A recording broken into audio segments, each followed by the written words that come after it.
2026 perform ചെയ്യാൻ chance ഉള്ള top 3 flexi ക്യാപ്പുകൾ. പക്ഷേ ഈ ഒരു 5 വർഷം കൊണ്ട് തന്നെ ഏകദേശം 20,000 കോടി AUM ഉണ്ട്. മ്യൂച്വൽ ഫണ്ടിലെ ഒരു ഇക്വിറ്റി സ്കീമാണ് ഫ്ലെക്സി ക്യാപ്പ്.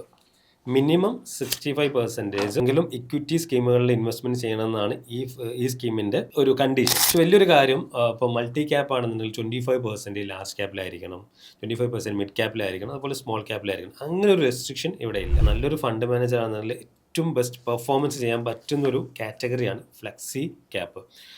മോഡറേറ്റ് റിസ്ക് ആണ്, നല്ല റിട്ടേൺസും ലഭിക്കും. ഇപ്പം 2026 പെർഫോം ചെയ്യാൻ ചാൻസ് ഉള്ള ടോപ്പ് 3 ഫ്ലെക്സി ക്യാപ്പുകൾ. Number 3, ICICI prudential flexi cap. ഇത് 2020 സ്റ്റാർട്ട് ചെയ്തൊരു സ്കീമാണ്.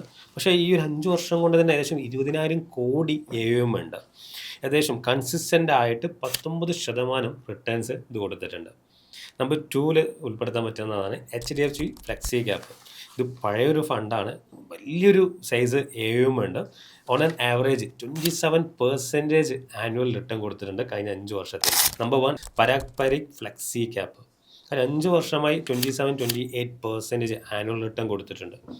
ഈ സ്കീമിൻ്റെ വലിയൊരു പ്രത്യേകത, ഈ സ്കീം ലോഞ്ച് ചെയ്ത് തന്നു തൊട്ട് ഇന്നേ വരെ ഒരു രാജീവ് തക്കർ എന്ന് പറഞ്ഞ ഒരു ഫണ്ട് മാനേജറാണ് ഇത് മാനേജ് ചെയ്യുന്നത്.